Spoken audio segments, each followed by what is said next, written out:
मनुष्य जीवन सत्य और असत्य के बीच चल रहे अंतर्द्वंद का परिणाम है। समाज के तराजू के एक तरफ जहां रूढ़वादी विचार, असत्य, द्वेष और पाप को समृद्ध होता देखकर मनुष्य की लालसा त्वरित होती है, वहीं सत्य, तर्कसम्मत सोच, ईमानदारी एवं संयम की लक्ष्मण रेखा हम सभी के जीवन की अग्नि परीक्षा है। जीवन के मानसिक द्वंद को परिलक्षित कर मानव चेतना के उद्बोधन हेतु प्रस्तुत है शक्ति का मुखर घोष।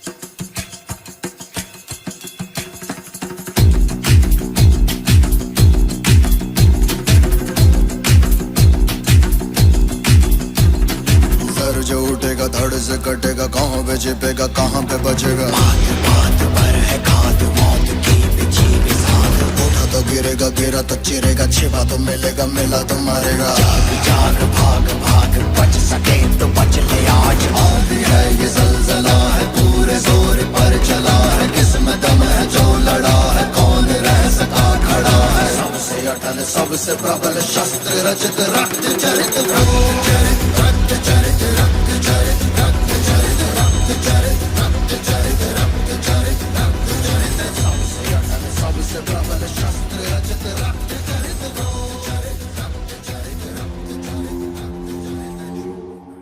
अब अशुद्धि के लिए मैं शुद्ध होना चाहती हूँ, अब विशुद्धि के लिए मैं बुद्ध होना चाहती हूँ।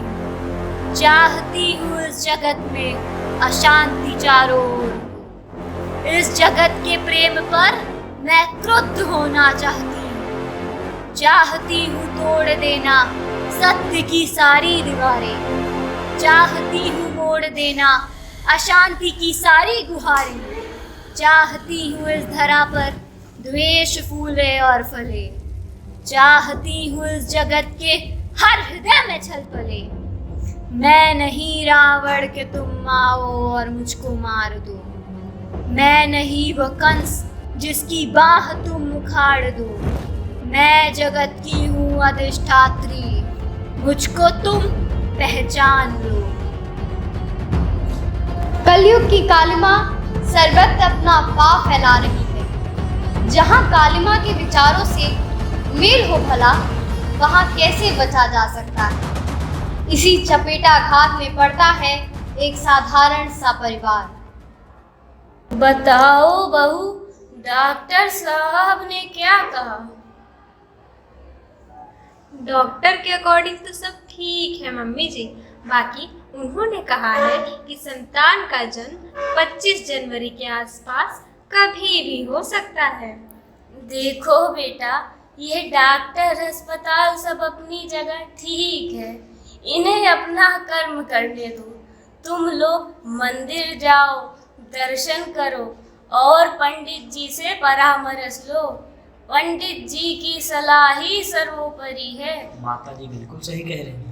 हाँ, याद रखना, बालक का जन्म डॉक्टर के अनुसार नहीं, पंडित जी के मुहूर्त के अनुसार ही होना चाहिए, चाहे कुछ भी हो जाए।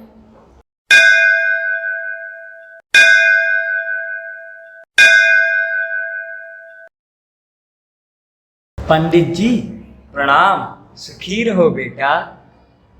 पंडित जी, आपकी कृपा से हमारे घर एक नया मेहमान आने वाला है। कृपा करके हमारा मार्गदर्शन करें कि कैसे हमें एक विलक्षण और प्रतापी संतान की प्राप्ति हो। हरिओम हरिओम। बालक, तुम बिल्कुल सही समय पर आए हो। मैं तुम्हारे संतान के जन्म से लेकर संपूर्ण जीवन का विचार कुंडली के माध्यम से कर सकता हूँ, परंतु यह याद रखो कि तुम्हारे संतान का जन्म मेरे बताए हुए समय पर ही होना चाहिए। स्मरण रहे, अगर एक पल की भी चूक हुई तो तुम्हें कदापि विलक्षण पुत्र की प्राप्ति नहीं होगी। जैसा आप कहें पंडित। हरिओम हरिओम।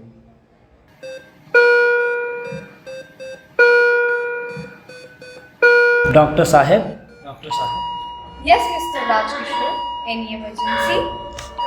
डॉक्टर साहब, पंडित जी के अनुसार बालक का जन्म अनुराधा नक्षत्र यानी 19 जनवरी 9:15 और 12 सेकंड पर ही होना चाहिए, क्योंकि 13वें सेकंड पर भद्रा लग रहा है। ओह माय, तुम ये क्या बोल रहे हो? बालक, how come you know the gender of your child? और आपने, रादर आई मस्ट से, आपके पंडित जी ने समय भी तय कर लिया है। हमारा तो अब कोई काम बचा ही नहीं। डॉक्टर साहब, आप ये अपना विदेशी ज्ञान छोड़िए और वही करिए जो हमारे पंडित जी ने कहा है। माता जी के अनुसार पंडित जी की बातों का अवज्ञा नहीं होना चाहिए। जीवन की चुनौतियों में सबके अपने अपने आसमां होते हैं, पर मूर्खों के दुनिया में कुछ ऐसे भी बुद्धिमान होते हैं। इस प्रकार माघ शुक्ल चतुर्थी अनुराधा नक्षत्र यानी 19 जनवरी को 9:15 पर हमारे विभू का जन्म हुआ। इस प्रकार 17 साल बीत गए, परंतु पंडित जी की भविष्यवाणी के विपरीत ना तो विभू में कोई विलक्षण प्रतिभा थी, ना ही वे प्रतापी थे। आइए देखें कि विभू के 17वें जन्मदिन पर क्या हुआ। पाए लागो दादी। जुग जुग जियो मेरे लाल, मेरी उम्र भी तुम्हें लग जाए। खूब पढ़ो लिखो, बड़े इंजीनियर बनो, हमारे खानदान का नाम रोशन करो। पर दादी, इंजीनियर बनने के लिए तो मुझे कोटा जाना पड़ेगा, वहाँ की बड़ी कोचिंग में भर्ती होना पड़ेगा और आईफोन से पढ़ाई करनी होगी। इन सब के बिना मैं बड़ा इंजीनियर कैसे बन पाऊंगा? विभू बेटा, मैंने अपने बाल धूप में सफेद नहीं किए, मैं भी आजकल की कूल दादी हूँ। ये लो तुम्हारा आईफोन और ये रखो कोटा का एडमिशन फॉर्म, मैंने पहले से ही बंदोबस्त कर लिया। पर दादी, मेरे दोस्तों के पास ऐसी ऐसी बाइक हैं कि मेरा मन सिर्फ उन्हें देखकर ललचा कर रह जाता है। और देखो ना, पिताजी ने मुझे अभी तक एक बाइक भी नहीं दिलवाई।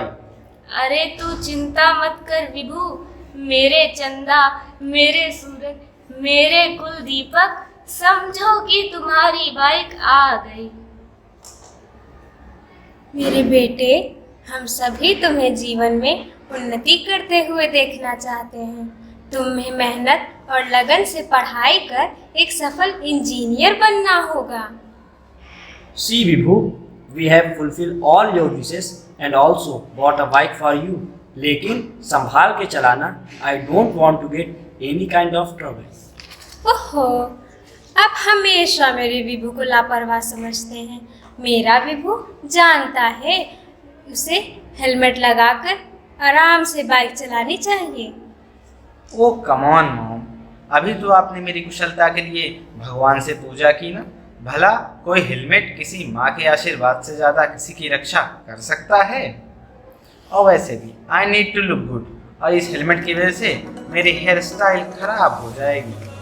अरे नहीं बेटा, माता पिता की सलाह माननी चाहिए। दादी, आप ही ने तो पंडित जी से मेरी कुंडली बनवाई थी। पंडित जी ने कहा था ना कि मैं चिरंजीवी हूँ और जाको राखे सानिया मार सके ना कोई। अब तो मैं चला।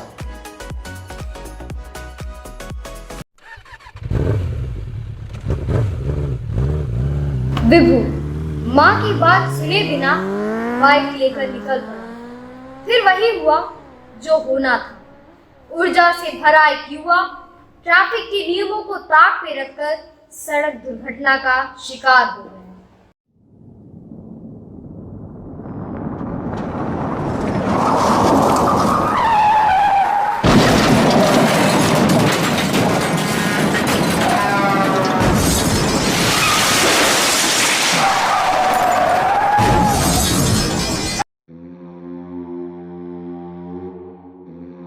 शक्ति के भक्त मेरी पकड़ में आ गए।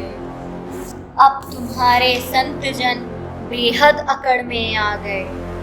मारना है मुझको तो पहले इन्हें तुम मार दो।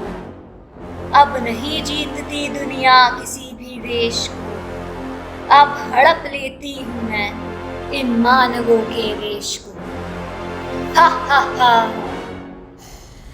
मेरी शरण में आओ विभु, हे शक्ति, मैंने सुना था तुम इन्हीं के देह में हो वास करती। धर्म कर्म पूजा पाठ और तुम उपवास करती। अब मनुज की आत्मा और मन में मेरा वास है। अब मनुज के तन का हर एक रोम मेरा दास है। काटना चाहो मुझे तो पहले इनको काट दो, नष्ट करना है मुझे तो पहले इनका नाश हो। मैं कालिमा हूँ, आचरण मेरा तुरंत धारण करो, अन्यथा अब कीर्ति कुंठा के उचित कारण बनो।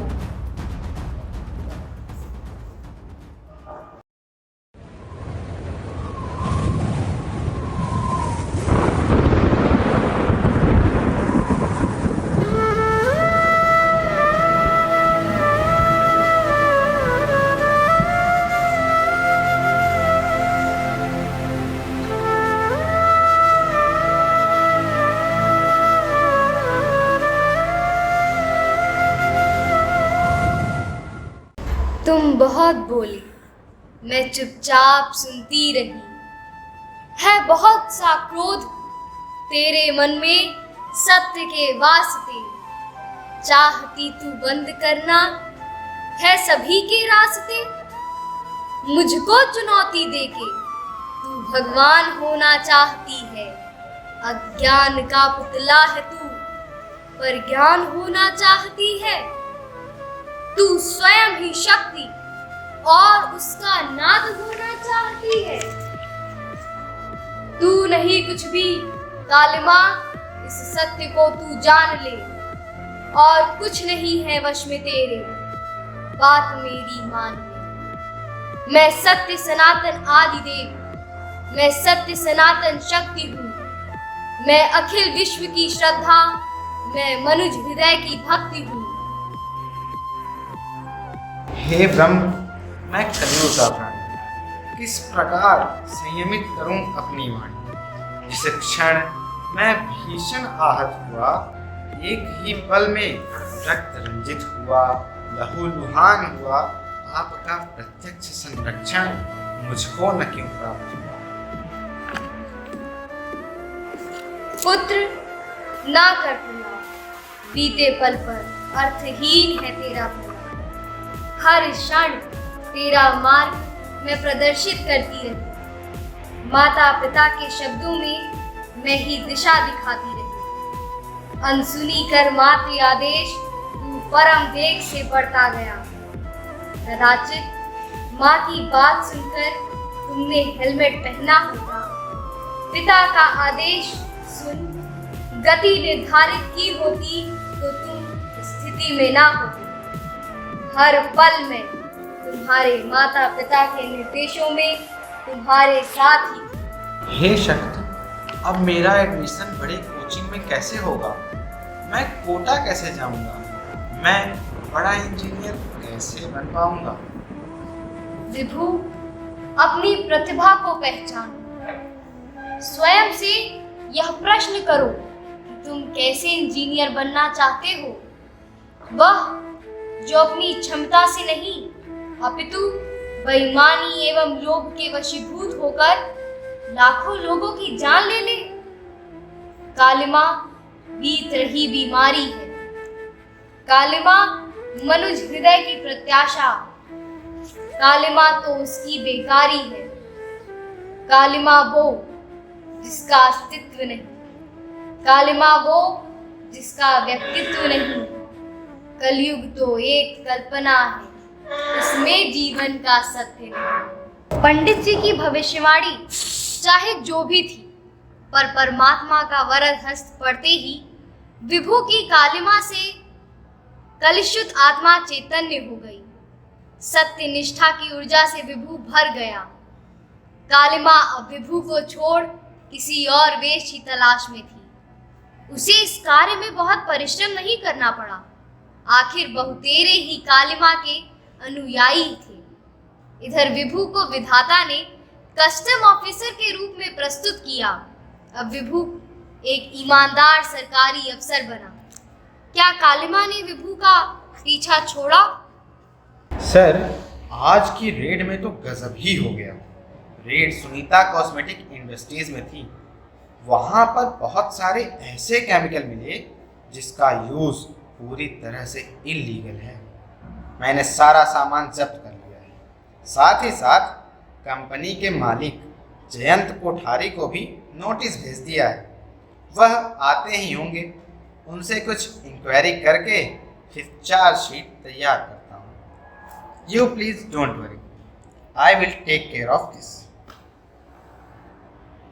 कैसे कैसे भ्रष्टाचारी लोग बिजनेस कर रहे हैं। This man Kothari is not only breaking rules but he is also spoiling life of people. इस करप्ट बिजनेसमैन को ऐसा चार्ज करूंगा कि यह सबक उसे सही कर देगा। May I come in, sir?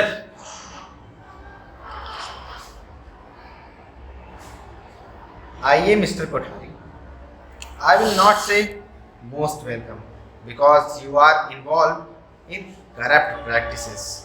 ऐसा मत बोलिए मिस्टर विभू, आप सरकारी नौकरी करते हैं। इसका यह मतलब नहीं कि आप बिना वजह किसी को ब्लेम करें। What? उल्टा चोर कोतवाल को डांटे। आप अपने गुनाहों को छिपाकर उल्टा मुझे समझा रहे हैं। आपके against I will make such chargesheet आप भी समझेंगे कि गलत काम का परिणाम क्या होता है। No no no, I don't mean that. मैं तो यह कह रहा था कि मुझे अच्छी तरह पता है कि देवता को भेंट चढ़ाए बिना कोई कार्य सिद्ध नहीं होता। अब देवता ही अपनी भेंट बताएं। I am ready to do that. भेंट? यानी you mean bribe? इस रंग का रुतबा किसी और को दिखाना मिस्टर। दागी ईमान के शौकीन हम नहीं। क्या समझ रखा है मुझे? क्या मुझे अपनी तरह समझ रहे हैं मिस्टर कोठारी? यह मत भूलो कि तुम एक ईमानदार इंस्पेक्टर विभू से मुखातिब हुए हो। इस काम के लिए तुम पर एक और चार्ज लगा सकता हूँ। इतनी देर से आपको सॉफ्टली एंड नाइसली समझा रहा हूँ, समझ नहीं पा रहे हैं आप? हम न सरकारी हुक्म जाने और न सरकार हो। हमारे सरकार तो आप हो। I am here at your service but you are not ready to understand. मैं उन नमक हरामों में से नहीं जो कौड़ियों पर अपना ईमान बेचते फिरते हैं। According to rule I have to make charge sheet against you. That's it. साहब, क्यों भूखे शेर की तरह क्रोधित हो रहे हैं? I am offering you 2 lakhs. I said 2 lakhs. 2 lakh? सुनो, तुम्हारा यह 2 या 10 लाख भी मुझे ईमानदारी से भटका नहीं सकता। अरे मिस्टर विभू, ककड़ी के चोर को फांसी की सजा नहीं दी जाती। चलिए 15 लाख में मामला रफा दफा करते हैं। असंभव। 20 लाख पर क्या कहना है? यह नीलामी का मंच नहीं मिस्टर, विभू का दफ्तर है। किसी भी कीमत पर नहीं, बिल्कुल नहीं। जाइए, अब आपकी और हमारी मुलाकात अदालत में होगी। बहुत पछताओगे मिस्टर विभू। दुनिया सोती थी पर दुनिया की जीव जागती थी। दूसरे दिन का समाचार था इंस्पेक्टर विभू का शहर के बड़े इंडस्ट्रियलिस्ट जयंत कोठारी पर इलीगल केमिकल के यूज का आरोप। हर कोई इसे विभू की नासमझी बता रहा था, क्योंकि जयंत कोठारी की समाज एवं शहर में अपार प्रतिष्ठा थी। न्याय के मैदान यानी अदालत में धन और धर्म का युद्ध ठन गया। कोठारी का वरद हस्त जज के मस्तक पर जा पड़ा। अन्याय के सामने न्याय झुक गया। गलत आरोप के कारण विभू को अपनी नौकरी से हाथ धोना पड़ा। विभू अब बेरोजगार था।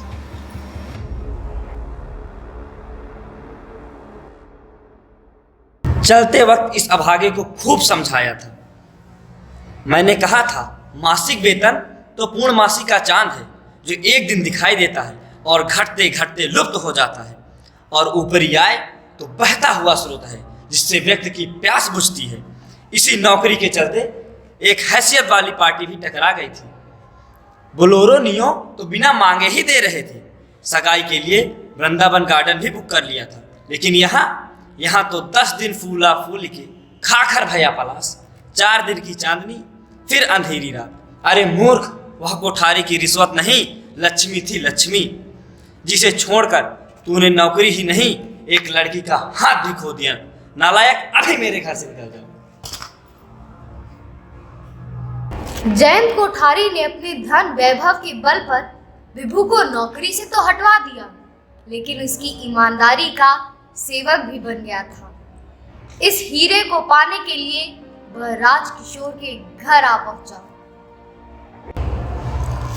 राजकिशोर जी नमस्कार। अरे कोठारी जी, हमारा भाग उदय हुआ जो आपके चरण हमारे द्वार पर आए। मैं लज्जित हूँ कोठारी जी, क्या करें, लड़का कपूत है, अभागा है, नहीं तो आपसे मुंह क्यों छिपाना पड़ा। ईश्वर निसंतान चाहे रखे, परंतु ऐसी औलाद किसी को ना दे। अरे नहीं भाई साहब, ऐसा ना कहिए। ऐसी संतान को ऐसा ना कहूँ तो क्या कहूँ। राजकिशोर जी, जिसे आप अभागा कह रहे हैं वही तो एक सपूत है।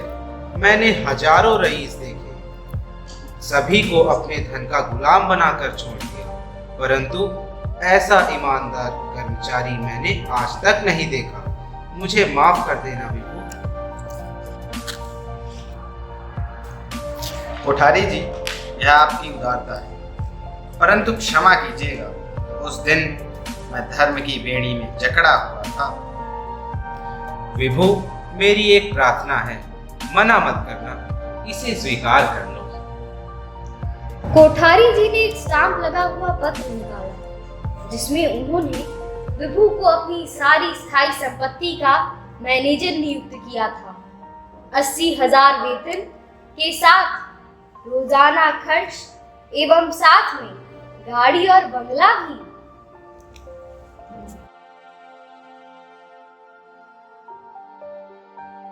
कोठारी जी, आपकी सच्ची उदारता की मैं प्रशंसा करता हूँ, परंतु इस पद के लिए तो किसी योग्य व्यक्ति की जरूरत है। मुझसे ज्यादा भला आपकी योग्यता को कौन जान सकता है। इन गुणों का परिचय खूब पा चुका हूँ। कोठारी जी, मुझमें इतनी विद्या, बुद्धि, विवेक नहीं जो मैं हाँ कर सकूं। मुझे ना विद्वता की इच्छा है, ना अनुभव की, ना ही विवेक की। यह कलम लो विभू, हस्ताक्षर कर दो और मेरे गले लग जाओ।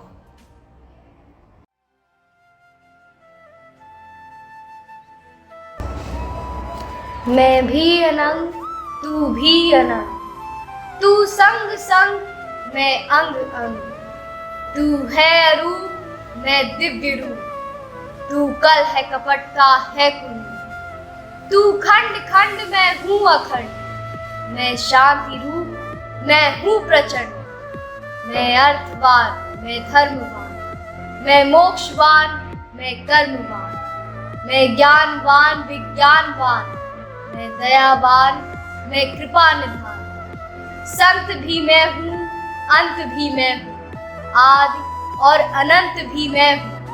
तू पार न मुझसे पाएगी, तू तनिक नहीं टिक पाएगी, तू सत्य धर्म के पैरों से भूमि पर कुचली जाएगी।